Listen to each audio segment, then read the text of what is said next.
sekali mayat-mayat di halaman istana. Karena juga kita melihat banyak sekali bayangan yang berjatuhan. What I mean adalah kedua hal ini itu sama-sama punya persamaan. Apa persamaannya? Mayat dan bayangan itu sama-sama melambangkan tentang masa kelam dari Yumi sendiri.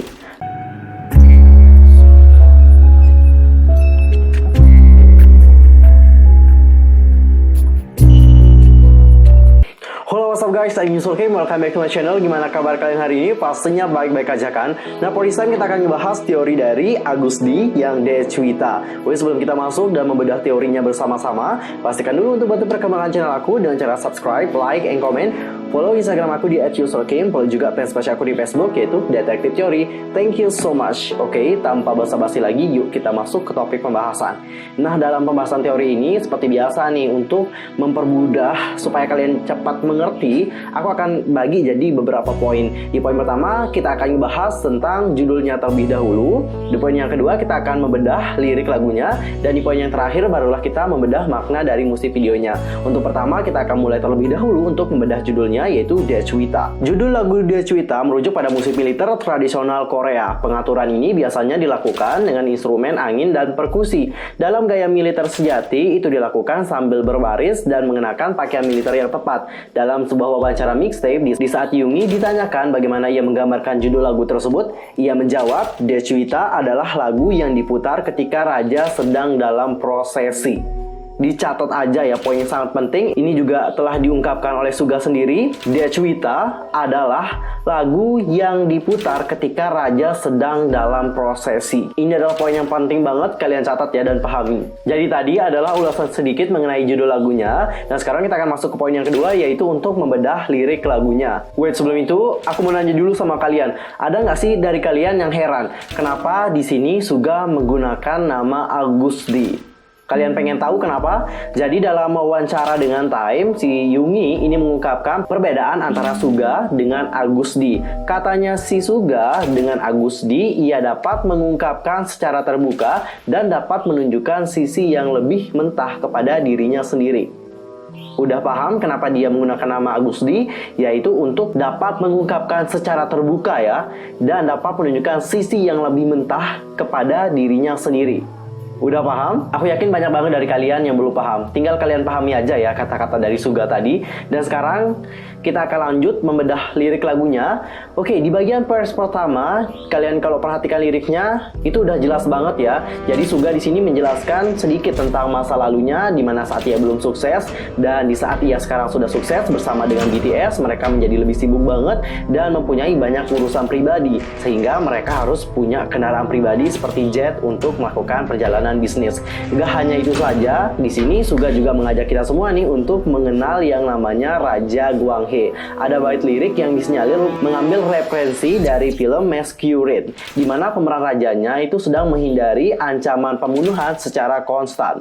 Film Masquerade menceritakan sejarah dari Raja ke-15 dinasti Joseon, yaitu Raja Gwanghagen. Raja ini terlahir dari selir dan tidak termasuk dalam pewaris tahta kerajaan. Namun karena kapabilitasnya sebagai raja, ia pun diangkat kembali sebagai pangeran mahkota. Perumpamaan Yumi di lirik ini sama kejamnya dengan dia karena diduga membunuh kakak laki-lakinya yang menjadi ancaman bagi tahta. Raja Gwanghae itu terkenal sebagai diplomat ulung dan juga sebagai seorang negosiator terbaik. Dalam sejarah Joseon, karena ia mampu membuat seluruh tentara dinasti Ming angkat kaki dari Korea setelah Perang Injin dan menyelamatkan Joseon dari serbuan Manchu, juga mampu memulihkan hubungan diplomatik dengan Jepang melalui kemampuan negosiasinya. Apa yang dapat kita tangkap dari cerita Raja Gwanghae tadi, itu sebenarnya kayak Suga itu menceritakan tentang dirinya sendiri yang mungkin kayak Raja Gwanghae. Ada sebuah lirik di lagu dari Decwita, di sana dia mengatakan bahwa dirinya adalah orang yang sangat jenius. Sama seperti dengan Raja Gwanghae, dia juga sangat jenius banget nih guys. Intinya kalau kalian udah baca kisah dari Raja Gwanghae ini dan juga bandingkan dengan kisahnya Suga, mungkin di sana kalian menemukan apa apa kaitan antara raja ini dan juga Suga. Oke, selain itu di sini juga Yungi menyindir beberapa orang. Ada lirik yang berbunyikan, keparat menyedihkan, menempatkan pada pertunjukan bakat. Tidak akan berbohong, omong kosong apa. Jadi siapa sih yang disindir oleh si Yungi ini? Keparat menyedihkan. Aku di sini no comment ya. Kalianlah yang menilai sendiri siapa yang dimaksudkan oleh Yungi di lirik tersebut. Selain itu, kalau kalian perhatikan liriknya, kalian pasti tahu bahwa di sini dia juga menceritakan bagaimana pendapatan mereka terus naik dan naik, sehingga membuat Bang PD-nya ini itu sangat senang banget, dan dengan kesenangan itu dia seakan-akan berdansa setiap harinya. Suga telah mendapatkan semua yang diinginkannya. Lalu apa yang menjadi tujuan Suga sekarang? Dia juga menjelaskan bahwa ungkapan mengenai waktu adalah uang, hal yang tidak benar untuknya karena waktunya itu nggak bisa dibeli dengan uang. Wow. Jadi itu adalah ulasan sedikit mengenai lirik lagunya. Kenapa aku nggak jelasin secara komplit, nanti terkesan bertele-tele banget. Dan menurut aku, makna dari lirik lagunya itu udah tertuang dengan jelas di musik videonya. So, langsung aja deh kita masuk ke poinnya yang ketiga untuk membedah makna dari musik videonya. Untuk memulai pembahasan ini, kita akan membahas lebih detail tentang bekas luka di mata Suga. Pasti banyak banget dari kalian yang mengabaikan tentang bekas luka ini. Tapi bekas luka ini adalah hal yang sangat penting banget dan menjadi kunci dari teori Deschwita. Aku mau nanya dulu sama kalian, pernah nggak sih nonton film Scarlet Heart Trio? Itu loh film yang dimainkan oleh Ayu, yang temanya kerajaan yang sangat sedih banget itu loh. Sumpah aku nyesel banget nonton film itu. Dan berharap ada season kedua karena masih digantung sama season pertama. Loh kok ini curhat sama film sih? Oke, kita lanjut ya. Jadi di film Scarlet itu udah diceritakan ya bahwa perempuan dengan bekas luka itu nggak bisa menikahi raja. Jadi banyak banget para K-Army ya. Ini K-Army yang berbicara. Katanya kalau perempuannya aja nggak bisa menikahi raja karena dengan bekas luka, begitu juga dengan sebaliknya. Kalau seorang pangeran dengan bekas luka itu katanya tidak bisa menjadi raja, guys. Suga itu adalah keturunan klan kerajaan, sehingga secara teknis dia itu adalah keturunan tahta. Di saat dia menunjukkan bekas lukanya dengan sangat percaya diri banget dan menjadi raja, ini berarti bahwa dia telah melanggar norma-norma yang berlaku dan juga mengalahkan sistem. Di sini aku juga udah nonton video behind the scenes-nya. Suga mengungkapkan bahwa raja dengan rambut pirang adalah Agusdi yang naik mengambil kekuasaan pada tahun 2016. Sedangkan yang berambut gelap adalah Agusdi pada tahun 2020 yang telah datang untuk mengambil tahta. Jadi seolah-olah Suga itu datang melakukan perjalanan waktu. Hal inilah yang membuat para army percaya bahwa tidak hanya jin yang melakukan perjalanan waktu di teorinya ya. Suga juga demikian. Dia juga melakukan perjalanan waktu, maybe untuk membuat kehidupannya menjadi lebih baik lagi. Lalu apa sih maksud dari segalanya? Ada apa dengan bekas luka? Dan mengapa ada dua Suga di musik video ini? Kita perjelas aja ya guys, dan berpikir menggunakan logika. Kalian yang mengaku sebagai ARMY itu pasti udah paham betul kalau Suga dan juga BTS itu sering banget menciptakan lagu sesuai banget dengan kisah hidup mereka. Terutama Suga udah nggak diragukan lagi ya. Setiap karya-karyanya itu pasti tersirat kehidupan pribadinya sendiri. Sama dengan lagu Deschwita dan juga Shadow. Bekas luka itu menggambarkan tentang luka emosional yang didapatkan. Kalau kalian perhatikan bekas luka dari Raja Agusdi dengan rambut yang pirang itu masih sangat fresh banget. Bekas lukanya itu terlihat seperti baru didapatkan. Itu berarti luka emosionalnya belum sembuh. Berbeda dengan Agusdi from the future, warna bekas lukanya itu sudah sangat gelap banget. Ini berarti luka emosionalnya sudah mulai sembuh, namun luka tersebut tidak dapat menghilang dan akan tetap terkenang selamanya. Ingat dengan lirik, aku seorang raja, aku seorang bos. Ingatlah namaku, semua omong kosong, mereka tidak punya permainan. Mati dengan kepala mereka. Jadi sebenarnya lirik tadi sudah jelas menceritakan tentang scene terakhir di saat Suga menembak dirinya. Ia akan menghilangkan dirinya di masa lalu. Dirinya yang masih memiliki kesedihan dan luka yang belum dapat disembuhkan. Dan sekarang yang menjadi raja adalah Agusdi era yang baru. Seniman yang lebih percaya diri dan lebih kuat dari sebelumnya. Well done untuk pembahasan lukanya. Sampai di sini udah paham kan apa yang maksud dengan luka? Kenapa ada dua Agusdi di sini? Udah paham? Gak ada problem lagi dengan masalah itu? So, kita akan lanjut ke bagian berikutnya. Untuk pertama, kita akan diperkenalkan dua tokoh dari Agusdi. Yang pertama adalah sang raja yang kejam. Kalian dapat melihat banyak sekali mayat-mayat di halaman istana. Kalian masih ingat dengan musik video dari Shadow? Di sana juga kita melihat banyak sekali bayangan yang berjatuhan. What I mean adalah kedua hal ini itu sama-sama punya persamaan. Apa persamaannya? Mayat dan bayangan itu sama-sama melambangkan tentang masa kelam dari Yumi sendiri. Kalian pasti tahu apa masa kelamnya kalau kalian udah nonton teori dari Shadow yang udah aku buat. Ini adalah pendapatku secara pribadi. How about you? Komen di bawah ya. Yang kedua adalah Agusdi dari masa depan dengan tampilan lebih fresh dan rambut yang berwarna hitam pendek. Agusdi dari masa depan itu sudah membuat rencana untuk membunuh raja yang keji. Rencana itu dibuatnya bersama dengan sang Algojo. Kalau kalian jeli, kalian dapat perhatikannya di awal-awal musik video.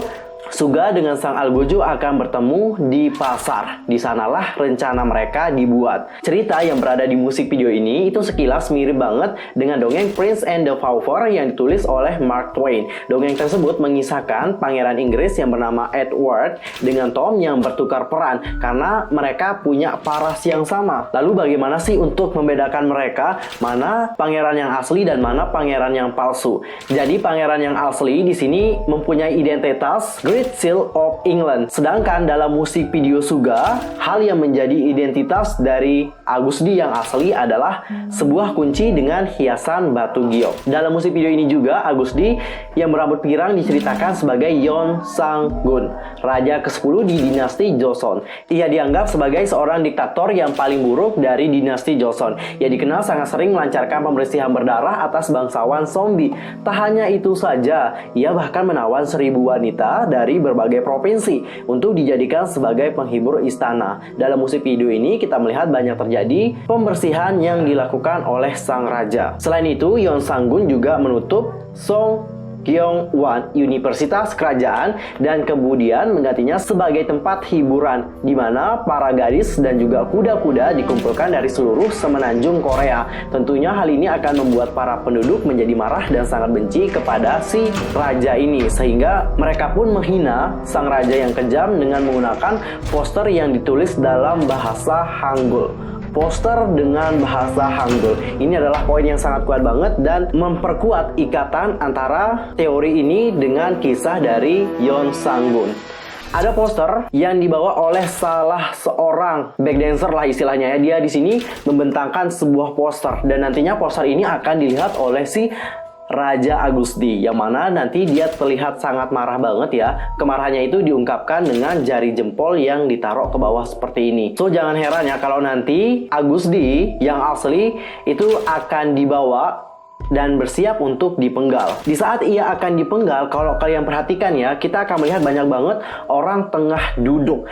Mereka pakai baju hitam dan terus mengangguk-anggukan kepalanya mengikuti Suga. Tentu hal ini buat kita sangat creepy banget ya. Awalnya aku ngira bahwa orang-orang tadi itu adalah para pejabat istana. Tapi semakin lama, seperti yang aku katakan di awal tadi, ini punya kaitan dengan shadow-nya Suga. Di musik video dari Shadow Suga, kita juga melihat banyak banget orang-orang dengan jubah hitam itu tengah memegang Suga. Bener nggak sih? Jadi sudah jelas ya, meskipun konsep dari Shadow dan juga Dechuita itu sangat berbeda, tapi kedua teori ini itu sebenarnya saling berkaitan satu sama lain.